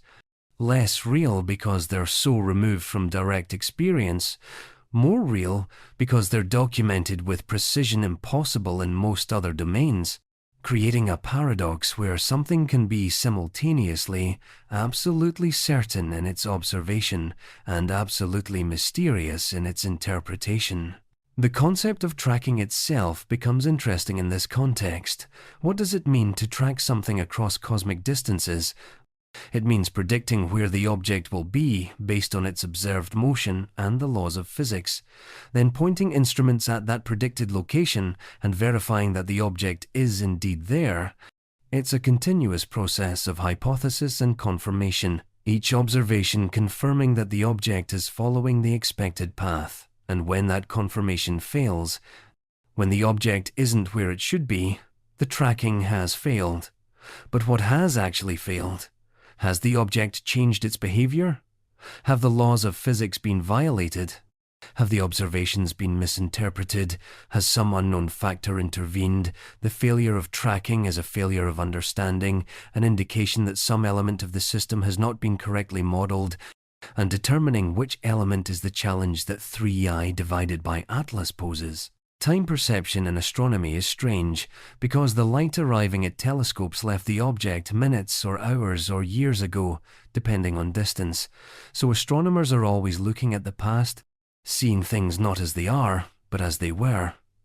For nearby objects like 3I divided by Atlas during its close approach, the light travel time was short, seconds to minutes, but still non-zero, still creating a gap between observation and reality.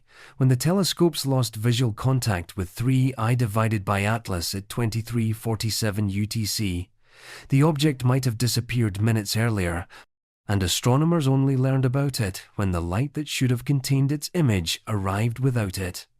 This temporal disjunction is routine in astronomy.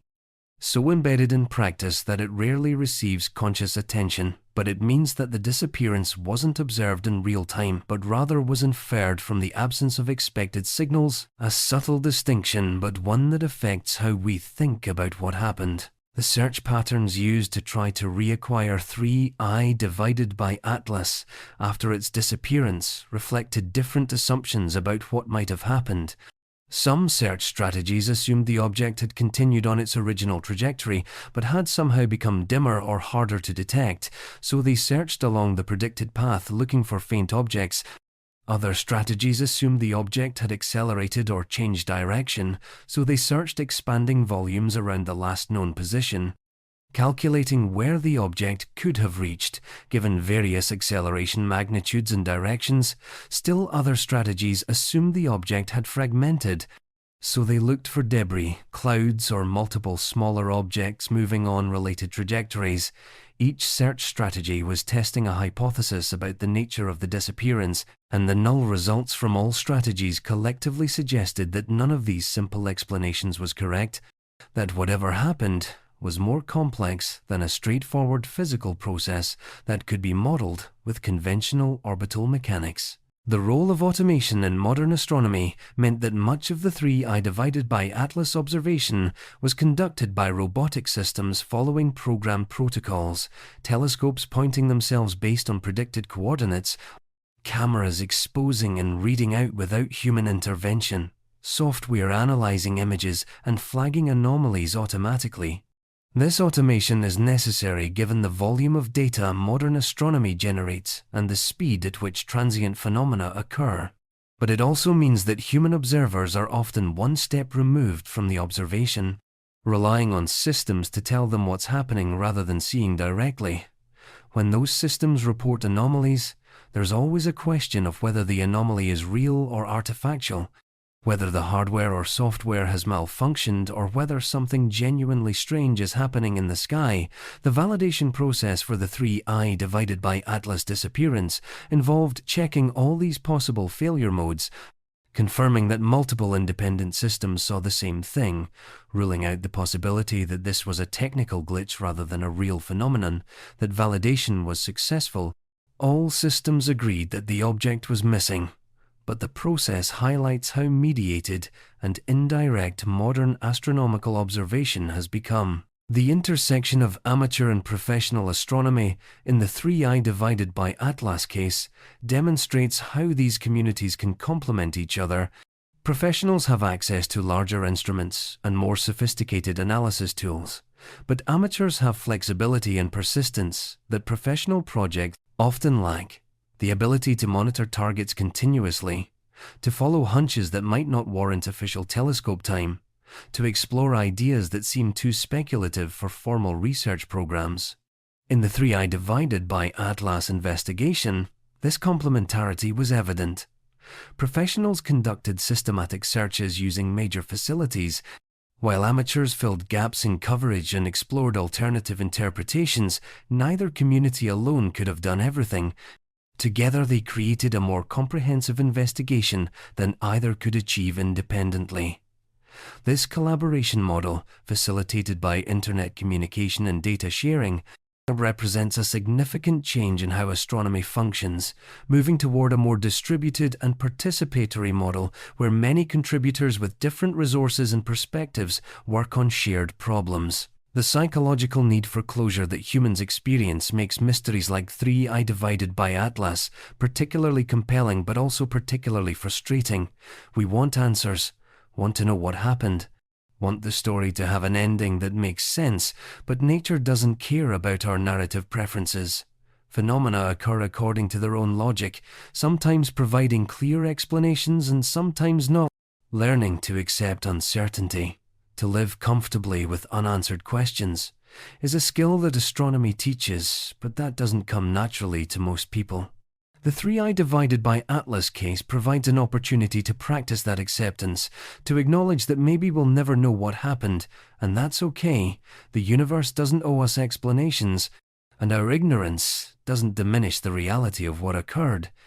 It just means we're still learning, still figuring things out, Still early in our exploration of a cosmos vastly larger and more complex than we can currently comprehend. The legacy of 3I divided by Atlas in astronomical research will likely be subtle but enduring. It will influence how observation campaigns for interstellar objects are designed, with more redundancy and more comprehensive monitoring to prevent similar losses of contact.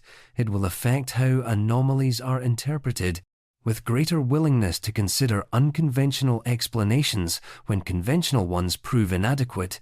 It will shape discussions about the goals and priorities of observational astronomy, particularly regarding how resources should be allocated between routine surveys and targeted investigations of unusual objects.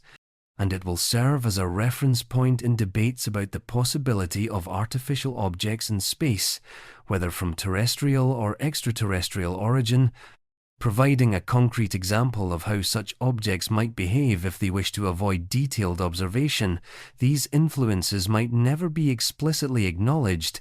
It might just become part of the background assumptions that guide research, but they will shape the field's development nonetheless, altering the trajectory of astronomical practice in ways large and small. The silence of space takes on new meaning after 3I divided by Atlas, because that silence isn't just the absence of sound, which doesn't propagate through vacuum anyway, but the absence of answers, the lack of confirmation or denial about what happened. Space doesn't respond to our questions, doesn't provide explanations, just continues its existence regardless of our confusion or curiosity. The object came, was observed, behaved strangely, and departed, or vanished, or transformed, and space continues exactly as before, indifferent to the mystery it has created. That indifference is humbling, a reminder that the universe operates on its own terms, following rules we're still learning, producing phenomena we're still cataloguing, and occasionally presenting puzzles we can't yet solve. And our response to that indifference defines how we approach exploration, whether with arrogance, assuming we can understand anything given enough effort, or with humility, recognizing that understanding is earned slowly and that some things might remain beyond our grasp indefinitely. The story of 3I divided by Atlas has no ending, because the story isn't finished. Somewhere, whether in the outer solar system or far beyond, whether intact or fragmented, whether natural or artificial, that object continues to exist, continues its journey through space, unaware of and unaffected by humanity's curiosity about it. Perhaps it will return someday, completing some vast orbit that brings it back through this region of the galaxy. Perhaps it will never return, but will be joined by others like it.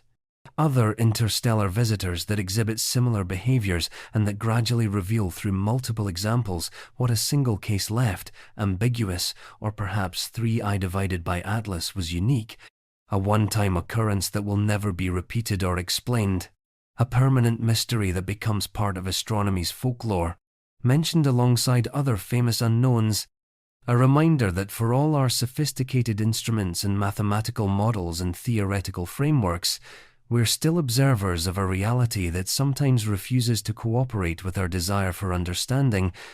And that's not a failure of science, but rather a recognition of science's proper relationship with nature, one of patient investigation and humble acknowledgement of what we don't yet know, what we might never know, what the universe might be under no obligation to reveal.